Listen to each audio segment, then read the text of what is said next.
sini saya akan membahas sedikit tentang penyusunan tes.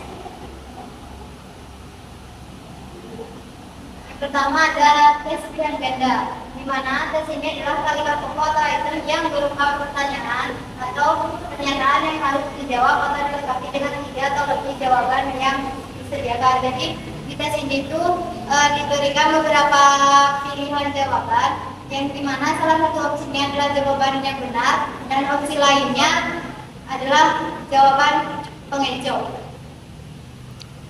Contoh soalnya yang pertama, istilah ekonomi berasal dari bahasa Yunani, yaitu oikos, berarti rumah tangga, dan nomos, berarti aturan, yang berarti A. Pengelolaan keluarga, B. Manajemen perekonomian, C. Pengelolaan disiplin, D. Pengendalian perekonomian, dan E. Peraturan rumah tangga. Nah, di sini jawaban yang benar adalah E. Peraturan rumah tangga, sesuai dengan pengertian yang di atas. Yang nomor 2, di bawah ini yang tidak berkaitan dengan ilmu ekonomi adalah A. Kelangkaan sumber daya, B. Kemakmuran, C. Kebutuhan manusia, D. Perpindahan penduduk, E. Kemiskinan. Dan jawaban yang benar adalah di sini yang paling masuk jawaban yang benar adalah B. Perpindahan penduduk. Selanjutnya soal nomor 3. Berikut ini tujuan mempelajari ilmu ekonomi adalah: yang pertama, A. Meningkatkan kegunaan suatu barang, B. Menjaga kestabilan harga, C. Mengetahui peristiwa-peristiwa ekonomi dan mengatasi masalahnya, D. Menciptakan wirausahawan baru, E. Mengurangi kebutuhan. Nah, di sini jawaban yang benar adalah C. Mengetahui peristiwa-peristiwa ekonomi dan mengatasi masalahnya. Yang keempat, ilmu ekonomi yang diterapkan langsung dalam kehidupan sehari-hari disebut A. Ekonomi terapan, B. Ekonomi deskriptif, C. Teori ekonomi, D. Ekonomi makro, E. Ekonomi mikro. Jawaban yang benar adalah A. Ekonomi terapan. Dan yang terakhir di bawah adalah masalah ekonomi, kecuali A. Kerusakan sumber daya alam, B. Kebutuhan yang semakin meningkat, C. Kurangnya kemampuan sumber daya manusia, D. Ketersediaan modal, dan E. Keterbatasan sumber daya alam. Dan jawaban yang benar adalah B. Ketersediaan modal.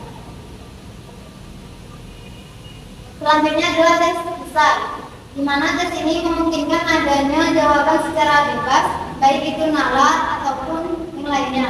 Nah, dengan jawaban bebas tersebut memberikan skor menjadi sangat subjektif karena sangat tergantung kepada yang memberi skor. Jadi di sini pemberian skor itu bersifat subjektif sesuai dengan jawaban yang diberikan oleh siswa.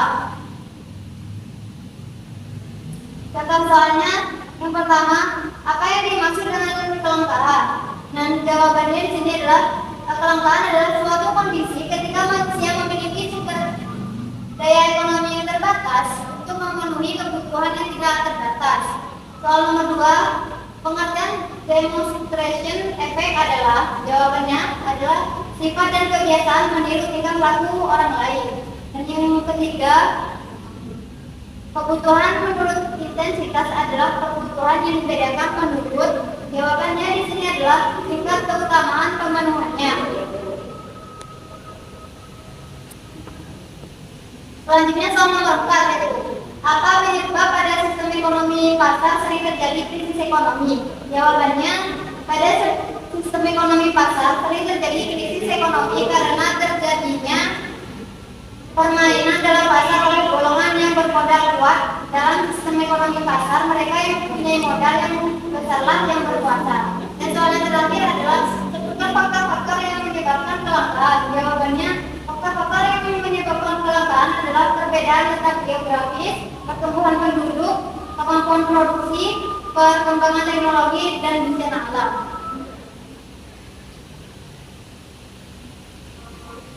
Mungkin hanya itu yang bisa saya sampaikan, kurang lebihnya mohon maaf. Wassalamualaikum warahmatullahi wabarakatuh.